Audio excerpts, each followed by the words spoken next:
In this video, I'm going to discuss 4 reasons why I believe many preppers will become murderers and marauders after SHTF. And I'm also going to give you some tips so that you can keep yourself from having to become the much hated marauder. Right after the channel intro. Remember, only you can ensure you and your family's survival.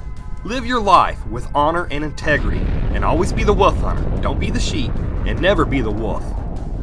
Welcome, I'm an avid prepper, an oath keeper, and I'm certified to teach the use of deadly force. If you want to learn actual prepping skills and how to protect yourself legally, then please subscribe and also click the bell icon so you won't miss whenever a video is released. We're in this together, so welcome to this community.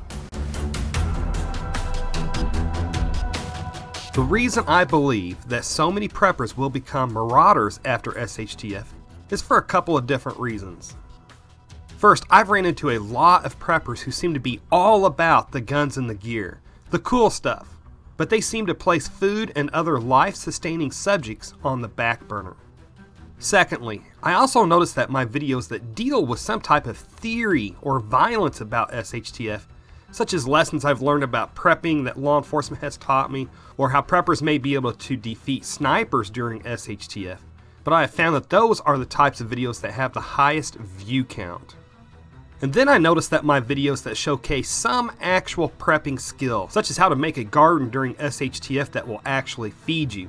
But these type of videos don't always do as well as the videos that theorize on the doom and gloom.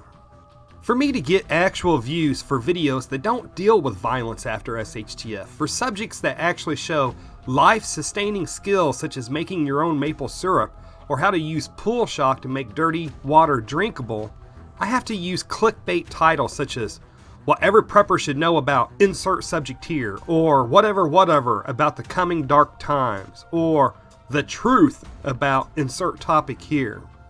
And having to do this tells me that most preppers are all about fantasizing about SHTF instead of actual doing hands-on prepping.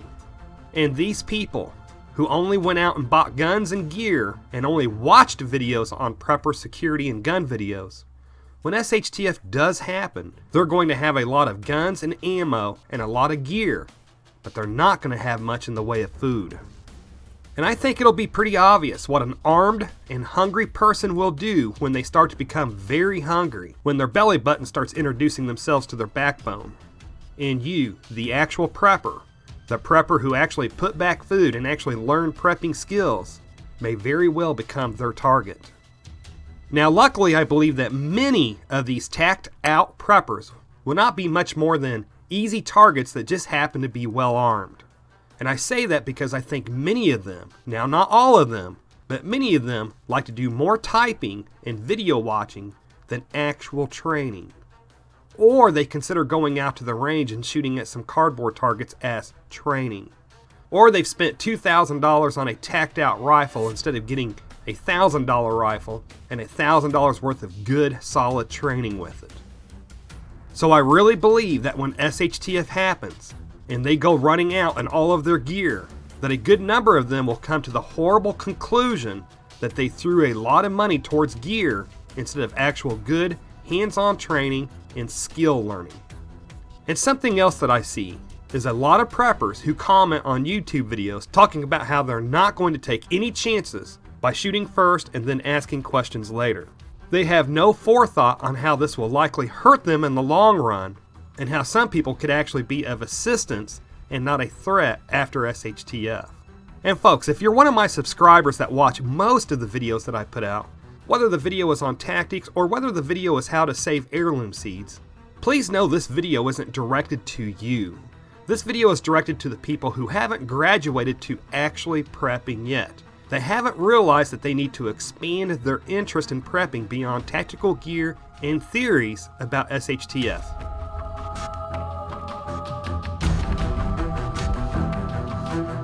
I prep so that if our easy way of life comes to an end, that I can properly keep my family fed and cared for without even having to entertain the thought of having to take from someone else to make up for my shortcomings.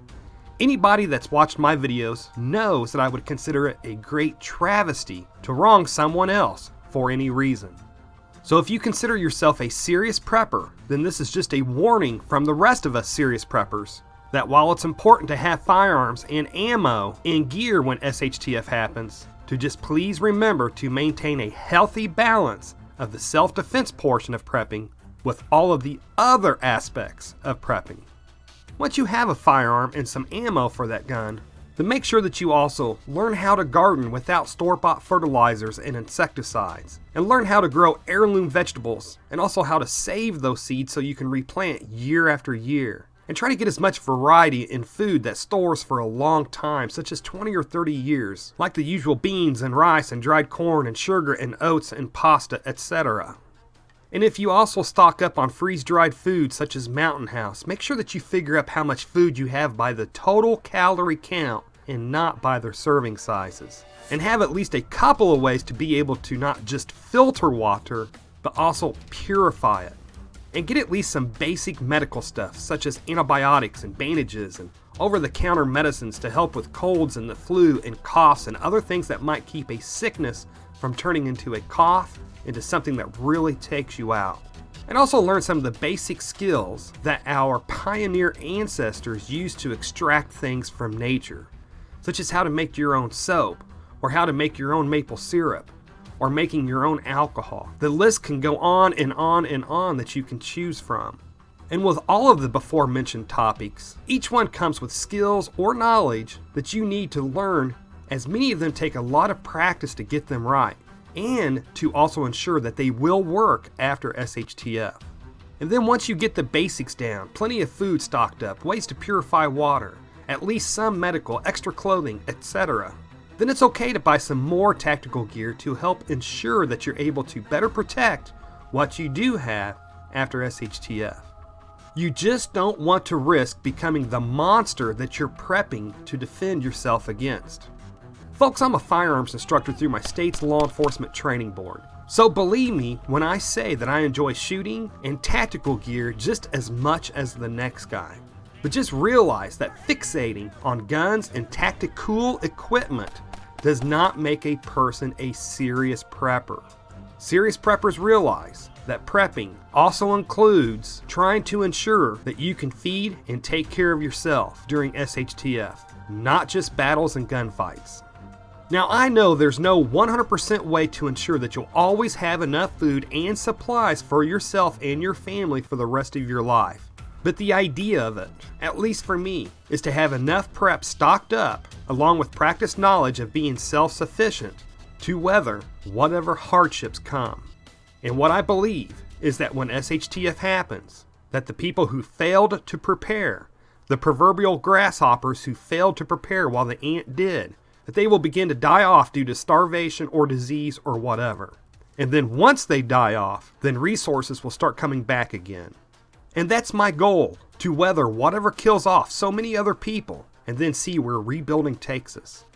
If SHTF happens, I don't want to have to look my family in their eyes and tell them that I failed them, that they're going to starve to death, or have to teach my son that we have to kill another family so that we can take what they have. So folks, I want to hear your thoughts on this subject. Do you try to learn prepping skills? Do you try to put some food back with whatever your budget allows? Do you practice gardening? Or do you think that having guns and tactical gear is enough for when SHTF happens? Please comment below and let's see what this community has to say. And if you want to learn some simple prepping skills such as making your own maple syrup or making bread off-grid, then click on the video in the card on the top right of the screen that should be appearing about now. Also, while I enjoy making these videos for pennies on the hour, I am wishing to purchase better video and editing equipment that will allow me to make better quality videos for you all without actually putting me into debt to make the videos. So if you have the disposable income, please consider joining my Patreon video channel, where for just $1 a month you'll get early access to videos and also receive special prepper and naturally made gifts from time to time and other exclusive Patreon member rewards when they become available. To help support our community, please subscribe and hit the like button. Please comment below. Please share this video on social media. And please make sure you have the bell icon hit for notifications of when videos are released. Anyways, folks, if you made it this far, hey, thank you very much for watching. And I pray that you have a good night.